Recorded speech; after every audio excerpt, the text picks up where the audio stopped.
entonces damos inicio a la segunda jornada, o a una parte de la segunda jornada de la muestra de poetas argentinos, la juntada. Y tenemos acá a la señora Susana Schwark. Upa, ¿cómo se llama? Yo venía re serio y... Schwarz, pero él lo pronuncia mejor, porque de verdad sería Schwark. O sea que vos lo pronuncias mejor. Transformado. No lo pronuncié así, pero me halagó, así que no importa. Bueno, qué bueno que va a formar parte de esta parte del ciclo que, bueno, que es una clínica en la que nos visitan 3 poetas que, bueno, detrás del trabajo poético que tienen, bueno, fueron seleccionados para esto y para compartir con los chicos. Hola. Hola. Buenas. Bueno, con algunos conversé en la vereda, acá en el hall de esta casa de Tucumán, y de algún modo yo por lo general trabajo en un círculo donde no haya esta cosa. ¿No se oye? Ahora sí. Donde no estemos tan uno en el estrado y otros en los asientos. Pero dado que estamos así, podemos imaginar que estamos circulares.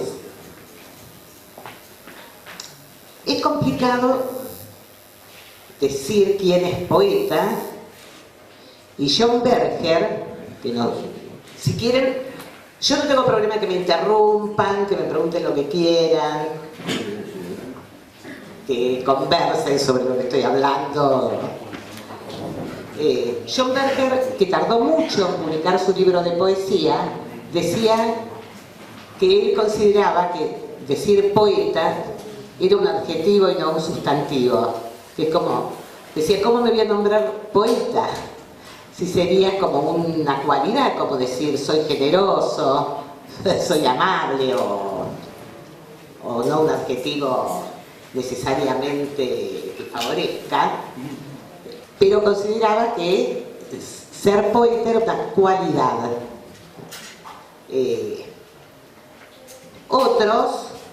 John Berger también opina que la poesía produce sobre todo inquietud, que a diferencia de la prosa, la poesía reúne la historia y sentimientos, no sentimentalismo, de lo que sucede en la humanidad. Y sin embargo hay otros poetas que consideran que ni siquiera es peligroso ni tampoco produce necesariamente inquietud. O sea que cada uno, y supongo que cada uno de ustedes, va creando una propia definición, calificación o adjetivación de la palabra poeta. Les voy a leer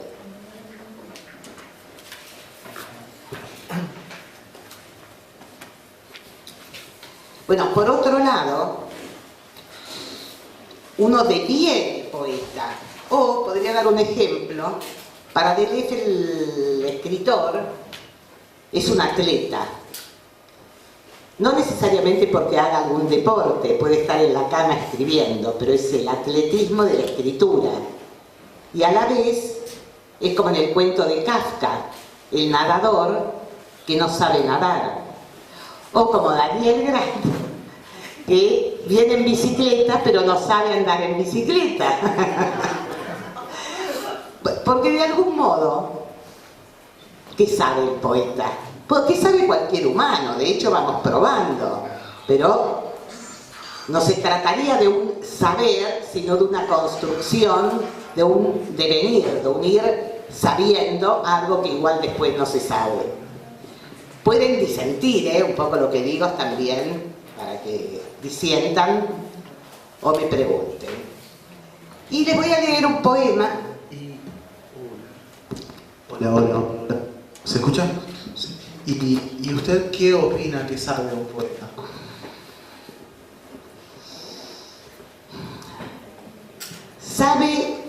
reconocer lo que encuentra en otros poetas, pero no en otros poetas, sino en otros poemas. De pronto un poema le habla, como a mí me habló por ejemplo, de, no sé si la conocen, a la Szymborska, la Wisława Szymborska, que es una poeta que murió este año, que nació en Polonia y que fue premio Nobel. Muy viejitita le dieron el premio Nobel. Y el poema se llama Hijos de la época y dice: somos hijos de nuestra época y nuestra época es política. Todos tus, mis, nuestros, vuestros problemas diurnos y los nocturnos son problemas políticos. Quieras o no, tus genes tienen un pasado político, tu piel un matiz político y tus ojos una visión política. Cuanto dices produce una resonancia, cuanto callas implica una elocuencia, inevitablemente política. Incluso al caminar por bosques y praderas, dar pasos políticos es en terreno político. Adquirir significado político ni siquiera requiere ser humano, basta ser petróleo, pienso compuesto o materia reciclada. Los poemas apolíticos son también políticos, y en lo alto resplandece la luna, un cuerpo ya no lunar.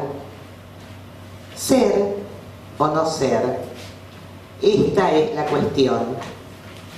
¿Qué cuestión? Adivina, corazón, una cuestión política. Ahora, ¿cómo ese poema, qué político podemos encontrar? Me voy a ir a una poeta argentina, santafesina, que se le ha hecho un homenaje en estos días, que se llama Beatriz Vallejo. ¿Les suena? Que dice: el caballo pastando, en ancas un pajarito amarillo.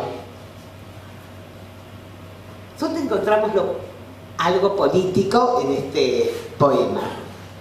Está lo político también, pero no sé para ustedes si lo encuentran o no, o si están de acuerdo o no con esto que yo digo.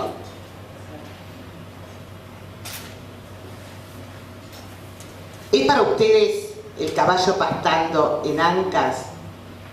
¿El caballo pastando en ancas un pajarito amarillo, un poema político? O este de Cummings, dice: pedazos.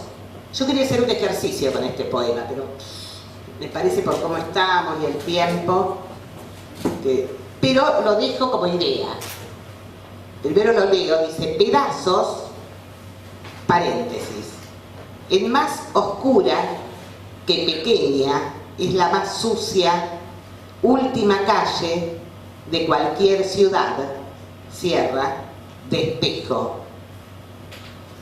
Todos en el suelo, paréntesis. ¿Por qué la gente dice que es desafortunado romper un espejo? Cierra el paréntesis, llenos de cielo. Afuera de los paréntesis quedaría: pedazos de espejo, todos en el suelo, llenos de cielo. Y tiene como, digamos, dos discursos este texto. Y yo una cosa que había pensado, que lo pueden igual probar, es armar un texto donde aparezcan estas dos voces, el afuera, que arme algún texto, y el adentro del paréntesis, que puede tener alguna relación o no. ¿Cómo voy a preguntar? O sea que, no sé si ustedes usan muchos paréntesis para escribir. ¿Sí? ¿Vos sí? Yo creo que es un rasgo también distintivo, casi único de Cummings, los paréntesis. Sí, pero también José Coser usa muchos paréntesis. Yo uso muchos paréntesis. César Fernández Moreno escribió el libro Vázquez, todo con corchea, cuadros sinópticos, tablas, y es un librazo de poesía. ¿Quién habías dicho? César Fernández Moreno. Ah, bueno, porque también cómo hacer escuchar, a veces se necesitan más elementos que las mismas convenciones de la letra dan, y se prueba con alguna marca musical para señalar algún silencio. Sí. En eso te ayuda totalmente la razón. Por ejemplo, hay un libro de un aprendizaje o el arte normal y empieza justamente con una coma. Que te lleva a pensar por qué inicia con una coma. Al principio pensaba, ay, no me han estafado, este libro no es completo, me falta la primera parte. Pero no, es también para generar eso en el lector, de saber si esto en verdad en el inicio. Al igual que Tomis es una parte, la tengo que crear yo el poema dentro del poema. ¿Cómo es? ¿Cómo sigo los pasos?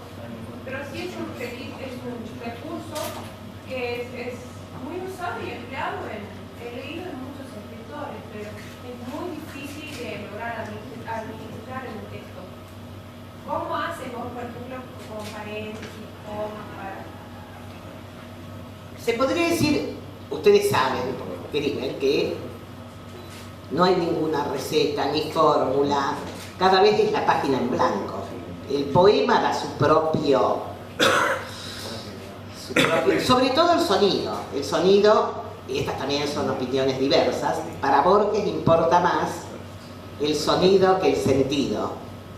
Yo creo que si ustedes leemos un poema en voz alta, va a mostrar la falla por el sonido, ahí donde algo cae. Ahora, tal vez uno quiere que algo quiebre, ¿no? Que no sea una sonoridad armónica, pero por lo general muestra,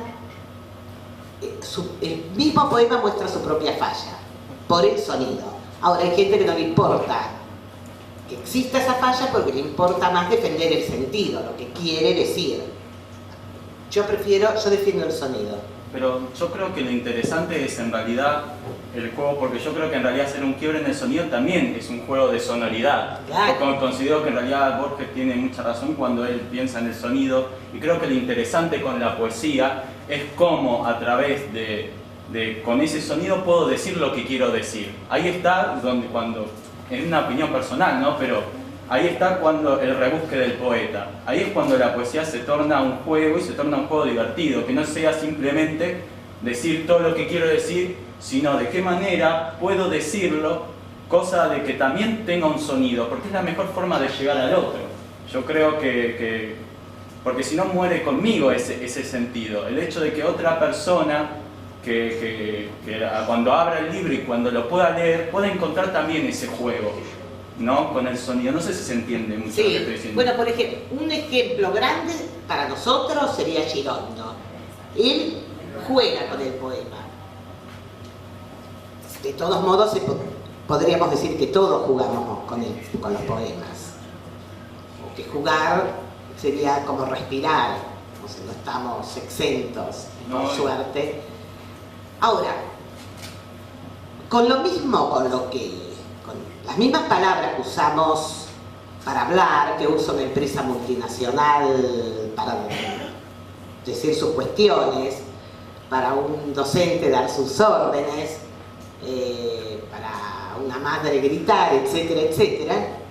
Con las mismas palabras, el poeta produce otra cosa. Con los intentos, que hubo varios, de ruptura total de la sintaxis, de la gramática, mucho no se avanzó. ¿Qué es lo que hace el poema? Como para, con esas mismas palabras, de lo cotidiano, cerrar la puerta, abrir la ventana, apagar la luz, producir otra cosa. Porque estamos produciendo otra cosa con ese mismo lenguaje. ¿Se les ocurre? Porque no es que haya una respuesta, hay intentos teóricos de respuesta, de un continuo devenir, de este juego de se podría decir del nadador que no nada, del ciclista que no sabe andar en bicicleta, como un algo.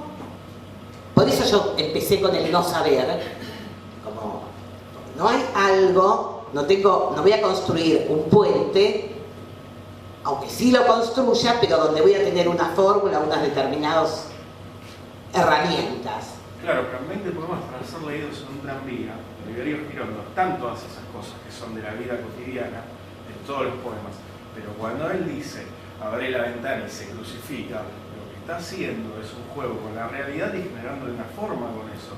Si no, o sea, un poema no puede funcionar solo de esa manera, no puede decir abrir la ventana y nada más, o sea, hay todo un juego de lo que es la vida cotidiana, por ejemplo, en ese libro, que no tiene que ver con el sonido para mí, tiene que ver con una cuestión de impacto, de efecto. O sea, para mí es como un golpe directamente. O sea, leer esos poemas son como un golpe. Además, el título ya es totalmente jugado. 20 poemas para ser leídos en un tranvía. ¿Quién lee? O sea, en un tren, en un tranvía, ¿quién puede leer poesía? Y eso es lo que interesa de ese libro, eso es lo importante. Para mí sí se ha avanzado. Se ha avanzado bastante con eso, con la ruptura del sonido. Hay escritores que han ido más allá. Si ha tenido éxito o no, bueno, después es relativo, pero me parece que ese libro es como para tener un ejemplo de lo que es, o sea, lo que es el romper el sonido. Pero hay un sonido, Sí, una ruptura, sí, como con la música serial, no es que no hay un sonido. Por eso digo que no se trata de una armonía. Y también pregunto, todo lo que estoy diciendo es, bueno, produce inquietud, ¿cómo con esa misma herramienta, con eso que hablo, lo cotidiano, produzco otra cosa? ¿Qué es lo que sabe, si sabe algo el poeta? Quisiera decir algo, no hay que subestimar a lo cotidiano tanto tampoco, porque no es tan más importante lo profundo. A veces lo superficial y lo simple es mucho más valioso que lo místico. Y lo cotidiano tiene su valor también. No hay que acostumbrarse a mirarlo como si fuese algo que es... no hay que subvalorarlo, no hay que pensar las cosas en el sentido místico necesariamente siempre. No hay que tratar de buscarle una profundidad, no hay que tratar de buscarle una trascendencia. A veces lo cotidiano y lo simple y lo sencillo y lo superficial, y en general la mayoría de las veces, suele ser algo muy lindo. Miren qué interesante, Kafka también decía, bueno, hablo la misma lengua, por eso no los entiendo.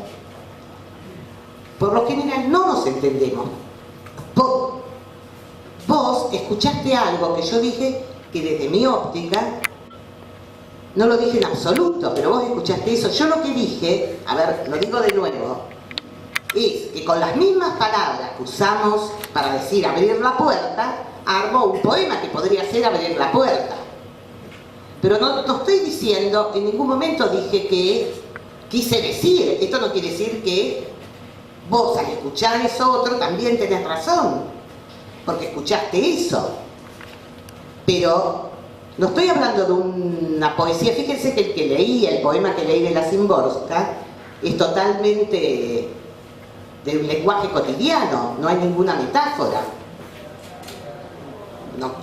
Pero no sé cómo escuchaste eso es muy interesante.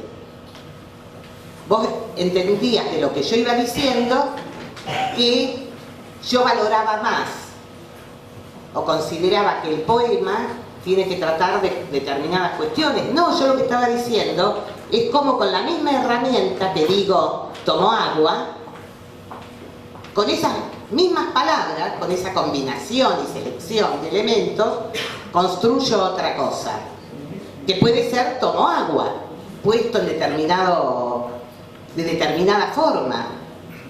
Ahora, es maravilloso que vos hayas dicho esto, porque ayuda incluso más a ver cómo se construye entonces el poema. Pero no, para mí, no sé, capaz que estoy errado. Como todos podemos estar errados. Pero es como, vendría a ser como fue el arte pop en su momento, digamos. ¿Por qué no habla de arte es una obra de arte? Y porque está en un lugar ahí adelante y tiene un cartel que dice obra de arte. Para mí es lo mismo, digamos. Tranquilamente un poema puede ser una receta de cocina, pero si está en un libro que dice poemas, vos le vas a encontrar otro sentido por el hecho de que tiene un libro que dice poemas, digamos. yo no creo en la mistificación del poema. Yo creo que simplemente uno le presta atención a determinadas cosas porque sabe que hay otra persona ahí que quiere decir otra cosa con esas mismas palabras. Es re interesante. Fíjate que trabajando tanto yo con Duchamp, con las performances, etc., siempre separé la poesía. Y es cierto que si pongo en un libro de poesía cualquier publicidad, o tome Coca-Cola, o etcétera, va a estar como convención, va a ser un libro de poesía. Lo cual todavía es como más delicado, ¿no? Sí, porque a veces leemos ciertas frases. ¿Qué nos pasa con muchos poemas? ¿Qué me pasa a mí cada vez que leo lo de Beatriz Vallejo o lo de Cummings? A mí cada vez me conmueve y cada vez me dice otra cosa. Si encuentro la receta o tome Coca-Cola en el libro de poesía, ¿me pasaría lo mismo? Miren, me parece re interesante, me estoy preguntando en voz alta, porque de algún modo yo separaba, trabajando incluso con un montón de cosas, con el pop, etc., separaba el campo poético. De pronto, puedo poner, es verdad, puedo poner recetas de cocina, puedo poner frases de publicidad, etcétera, etcétera, y sería igual poesía para lo que los poetas de mi generación llamamos poesía. Les pregunto a la vez a ustedes, acá está también Maldonado, un poeta que podría, ¿para vos sería poesía? ¿Estaría en la convención? ¿Sería un libro de poesía? Claro, me estás poniendo en un aprieto. No, pero yo tampoco sé. Pero... Y además, cuando vos dijiste, uno habla siempre desde el error, exceptuando aquellos que sí, dicen yo digo tal cosa y creen que es la verdad. Pero todo lo que tiene que ver, además hablarle al otro, el que está hablando está como en un supuesto afirmando algo y el otro tiene que estar en silencio. Ya el lenguaje es una actitud autoritaria y hablar simplemente implica un autoritarismo, ¿no? Porque el otro se silencia. O sea que siempre estamos hablando además desde el error. Desde el error porque ni sabemos lo que el otro nos va a escuchar. Ahora, cuando se produce algo como el poema, ya entramos como en un espacio mucho más delimitado y lo vamos a ver si Maldonado nos dice algo.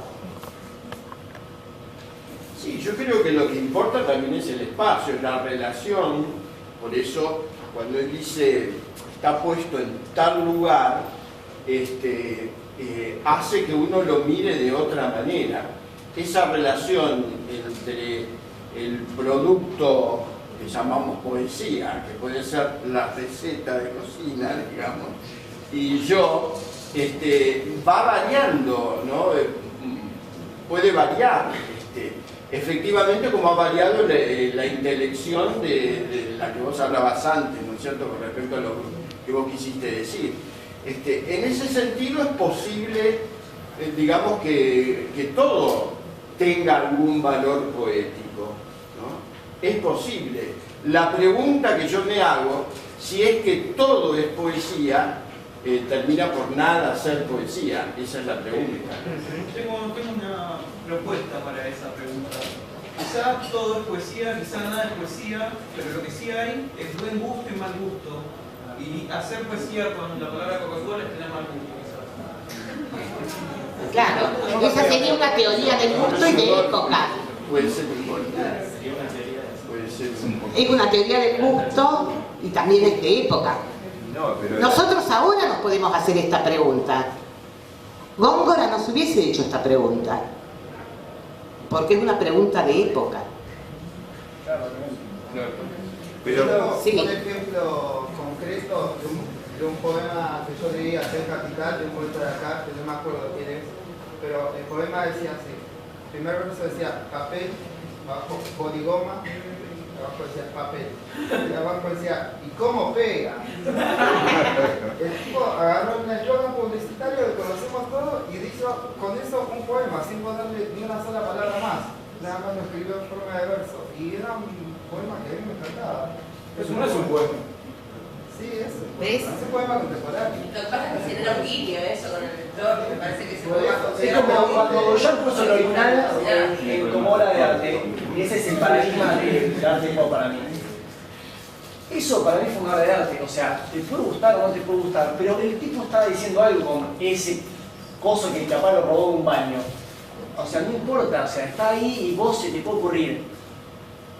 Todo lo que está acá adentro son una sola de arte de mierda, o la situación que estamos viendo, me meo en la situación que estamos viendo, o mira qué bueno es algo blanco, no sé, se te puede ocurrir 700 millones de cosas. Y esa reflexión sobre un objeto es lo que hace la obra de arte. La reflexión, Hoy día. obvio, o sea, en el siglo XV era impensado, ¿no? Pero estamos, por eso, si no modificamos, no nos vamos amoldando a las nuevas versiones del arte, si nos quedamos conservando ese viejo pensamiento de lo que es el arte, nunca vamos a tener propuestas nuevas. Entonces, bueno, leyamos a Shakespeare y listo, ya está. No escribimos nada más. Pero yo creo que en la renovación está las diferentes formas de ver una misma cosa. Ahora, fíjate qué interesante esto. Vos decís y lo que ellos dos decían. Me da pena no saber los nombres, pero vos dabas el ejemplo del poema del Poligoma y decís me gusta. Él dice, no, para mí no es un poema. Son dos posiciones. Podría dar la mía. Lo puedo leer una vez y decir, qué ingenioso, qué bien, y me gusta una vez.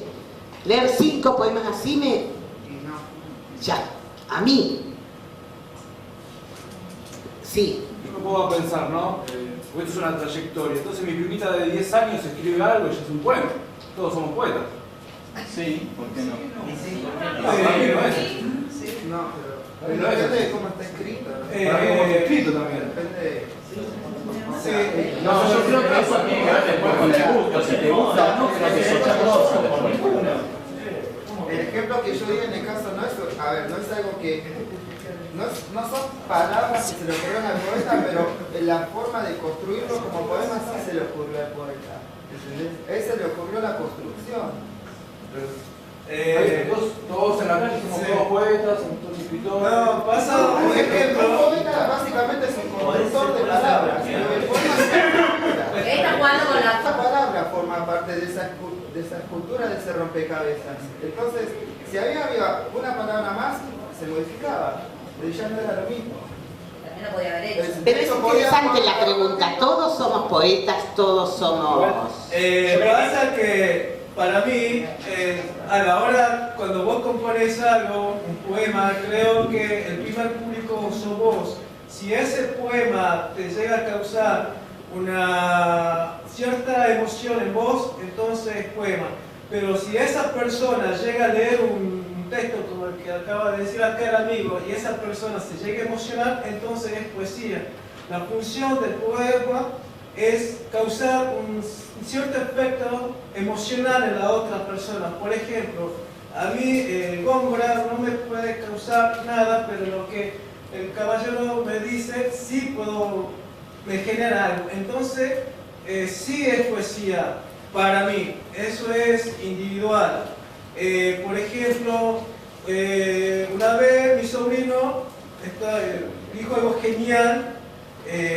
Cuando allá en Jujuy se celebra Semana Santa y se contrapone lo que es Halloween, y allá se hace lo que es la ofrenda, y él me dijo, tío, en esta Semana Santa, ¿de qué ofrenda te vas a disfrazar?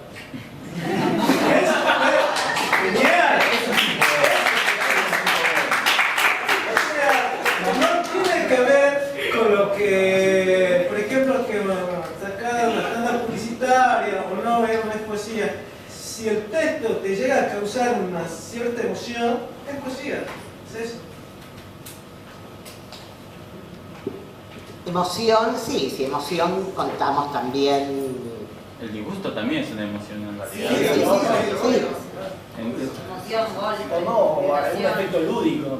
Inclusive. Bueno, a mí me gustaría escuchar algunos poemas de ustedes y también leer alguno mío.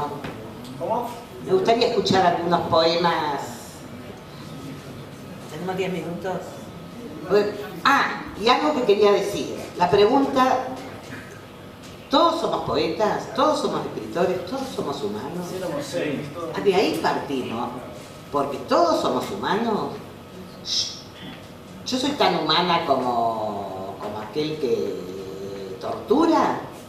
Yo no me siento humana ni siento que él podría ser poeta, digamos. Esa sería mi diferencia. Cada uno puede tener otra en relación a lo que es lo humano. ¿Sabes qué te digo? Se me ocurría esto, porque tenés ahí las antologías y ahí tenés los poemas, ¿y por qué no le prestás la voz a alguno? Bueno. Te quería decir que en APOA tenemos una sección en la revista La Guillotina, que es la que publica la asociación, que se llama La Alemania Fucsia, y publicamos poemas escritos por personas que no tienen nada que ver con la poesía.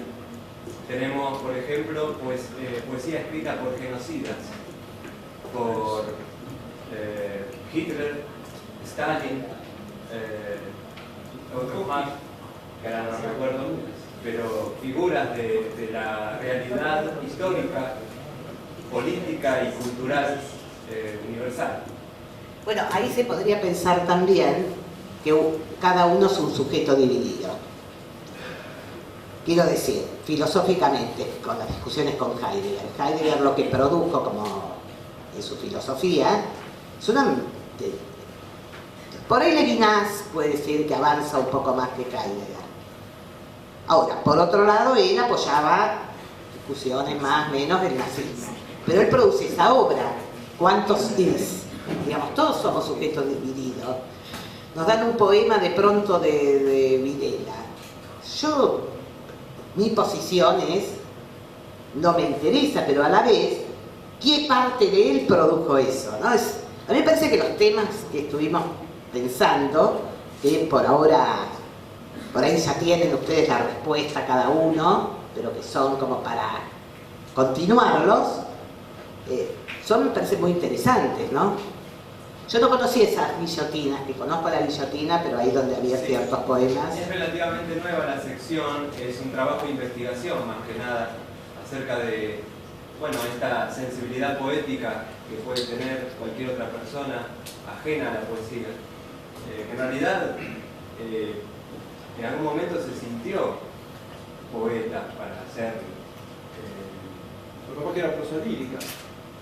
No, son poemas con estructura de poemas y todo. Tenemos poemas, bueno, desde Picasso, bueno, Dalí, bueno, eso es la rama del arte, que se entiende un poco más, pero políticos, incluso seres detestables,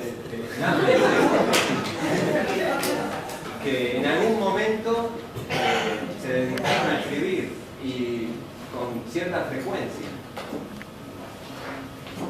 El trabajo es de investigación, podemos estar a favor o en contra de eso, pero saber que existió. Disculpame, estar a favor o en contra justamente es una determinación política, y me parece que publicar poemas de determinados genocidas es una determinación política de parte del que los publica.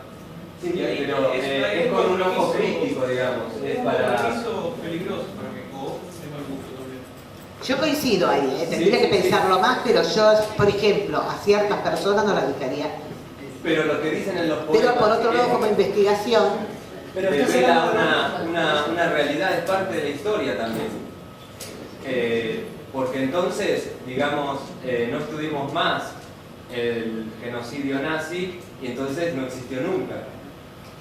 Yo estoy a favor de... tenemos que estudiarlo, tenemos que analizarlo en profundidad, y si el choto de Hitler hizo 2 poemas, lo voy a leer. A mí me parece que decir que algo sí, otro no también es autoritario. Sí, o sea, yo leí de Bukowski que hablaba sobre Ginsberg, que... y también otra cosa, que decía Ginsberg, cuando le preguntaban por la calle, ¿usted es Ginsberg? Le decía, uno de ellos. ¿Entendés? ¿Entienden, digo? O sea, no se puede hablar de una persona como... O sea, ni siquiera una persona es una persona. Así es. No puedes objetivizar y decir, Hitler, el nazi, escribió estos poemas. Hitler, el poeta, escribió estos poemas.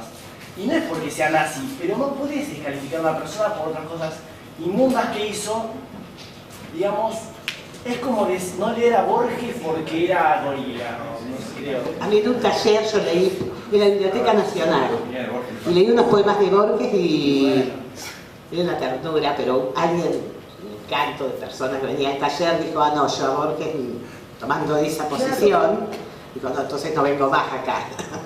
Bueno, mi viejo iba con una psicóloga y le decía que leía a Borges, mi viejo es fanático, y la mina decía, no, yo me leo a Borges porque tenía determinada posición política. Y mi viejo se tuvo que latar y dice, porque para él no tenía nada que ver la posición política con que Borges sea uno de los mejores escritores del mundo.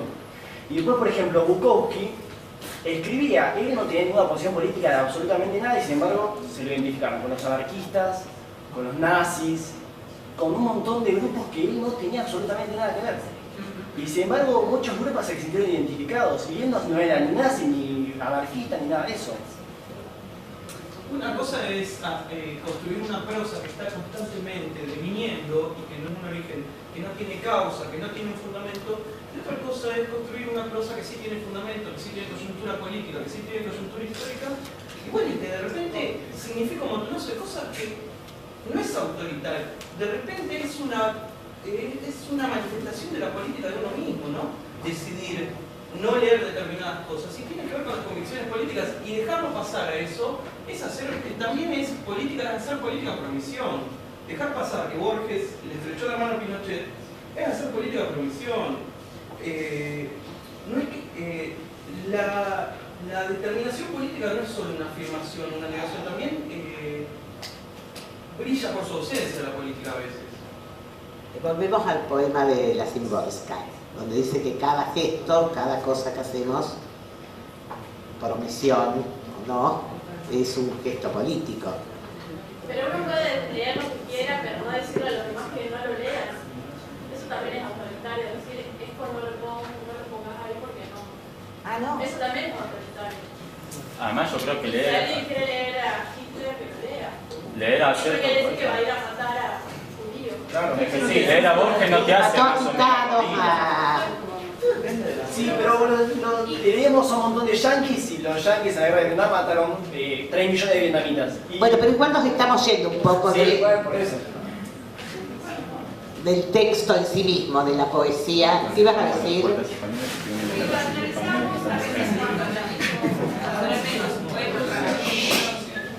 Niño, cuando analizo un poema o cuando escribo un artículo, me pongo a pensar, y si lo veo de Argenis, vamos a ver lo que pasa. Una pregunta así, la persona es buenísima, buena, ha hecho una madre Teresa de Calcuta, el ángel, y sin embargo escribe para él. Claro, bueno, justamente en un reportaje que le hacen recién en la Masmédula Jorge Ariel Madrazo, que yo se lo quería leer también, él dice que la carta de Walsh llegó a tener trascendencia porque estaba bien escrita, porque si no, no hubiese sido la misma carta, por más denuncia que fuese. Siempre nos llega porque es el cómo. Ya sabemos, saben, los grandes temas son siempre los mismos, el amor, la muerte, el tiempo. Y de eso trata el teleteatro de la tarde, el Corín Tellado, y Pau y Eliot. O sea que la cuestión es el cómo y qué cosas va a mover. O si, bueno, ahí también estaría lo que podemos llamarlo político, pero no quería un poco irme a la cuestión de enfocar qué lecturas, sino un poco lo que hace al texto en sí mismo, a la materia en sí misma. Voy a buscar algo de, no sé si alguien... ¿Están en la sala los que están acá? No todos. ¿Ella está?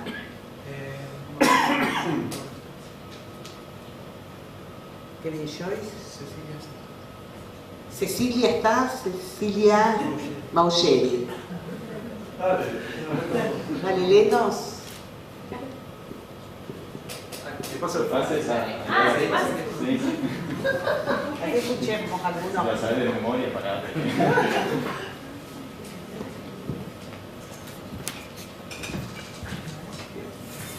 30.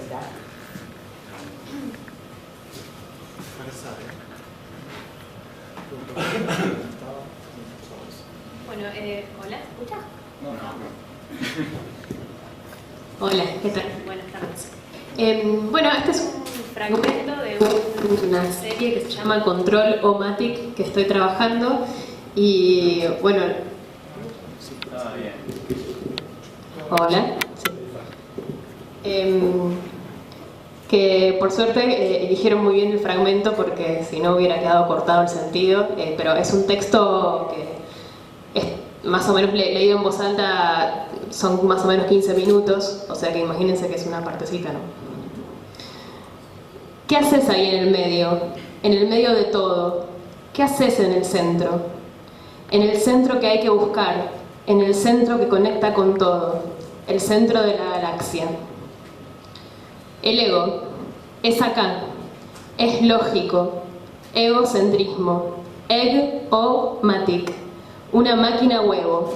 Fabricamos huevos, ponemos la voluntad al principio de todo. Con voluntad todo se puede, podés conseguir lo que quieras, con deseo y voluntad, con huevos, tenés el mundo en tus manos, tenés fuerza, coraje, valentía, podés hacer cualquier cosa, sos todopoderoso.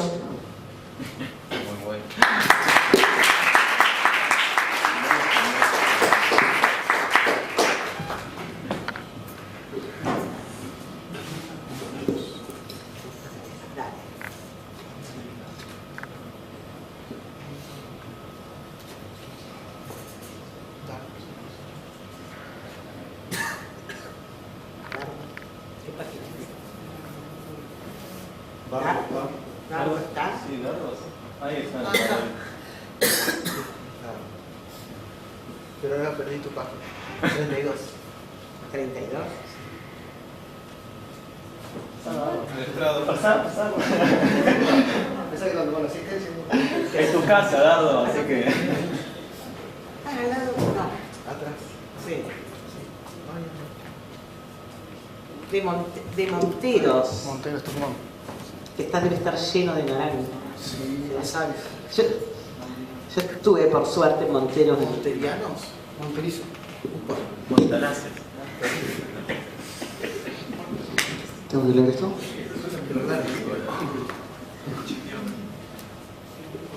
Gemido de la luna.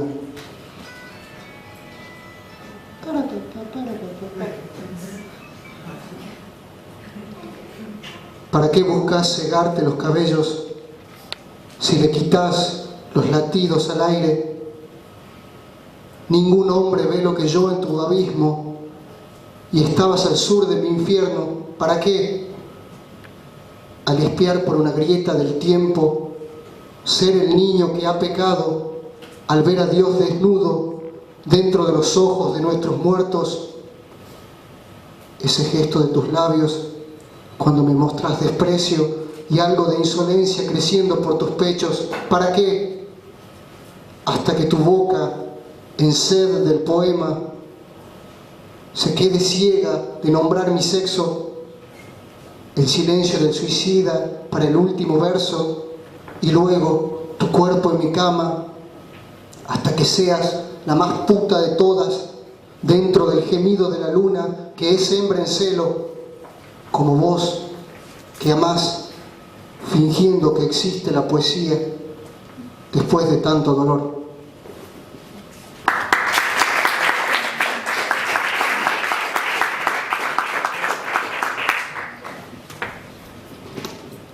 Fíjense que escuchamos dos poemas que están enjuntadas y que los dos, que fueron un poco elegidos azarosamente, totalmente azarosamente, son muy distintos. Sin embargo, sabemos que son, a mí me gustaron muchísimo los dos, y son poemas, porque no tienen que ver ni con el lenguaje habitual, porque se produce otra cosa, porque da un plus al lenguaje, como que nos abre algún espacio más. Y creo que por ahí esa sería, no de que produzca inquietud, no que es místico, no, sino que hace como con todas esas palabras un ramo de flores bellas o horribles, o olorosas, o marchitas, o maravillosas, pero que produce, vos me preguntás por el saber, un saber más, un algo que estira un poco más el mundo, y que puede ser con el texto que vos nos habías contado, como más del ingenio de lo actual, como juntar esas palabras como se han juntado en toda la historia de la poesía y del mundo. Bueno, yo creo que quedaron preguntas, tanto para ustedes como para mí. O sea que vos me estás apurando para... No, yo no estoy apurando. El resto del mundo. El resto del mundo nos está apurando. Para que nos vayamos. A ver si les leo algún poema. Yo no podría apurar. Se cargó ustedes, che. Estamos viendo las patas como patear.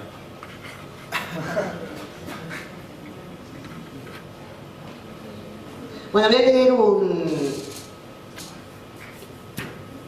poema de Alberto Spumberg. ¿Lo conocen? Del libro de él, El Che Amor y Traslado, que es el último libro que sacó.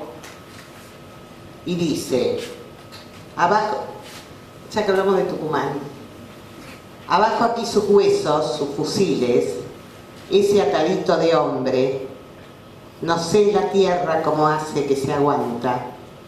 Los que avanzan sobre ella son las mejores noticias que nos llegan de ustedes.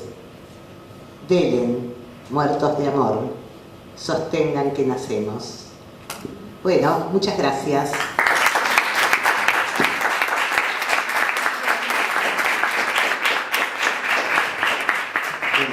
Gracias, Susana. Nos vamos a meter la pata con el apellido otra vez. Gracias por acompañarnos. Bueno, hacemos entrega de un... ¿Cómo se llama esto? Certificado, diploma... Certificado de asistencia. Y bueno, muchas gracias. Ante una antología, por favor. Es un poema. Sí. ¿Puedo hacer una propuesta? Si se les ocurre a los chicos y a las chicas de la juntada, que todo lo que surja de esto que se habló hoy y también ayer, con lo de Karina también, que manden de pronto textos sobre lo que pasó con ellos dentro, con esto que se planteó, y después vemos para dónde seguimos trabajando, ¿no? Me parece que podrían elaborar textos desde lo que seguir debatiéndolo, ¿no? Bueno, chicos, tienen tarea para casa.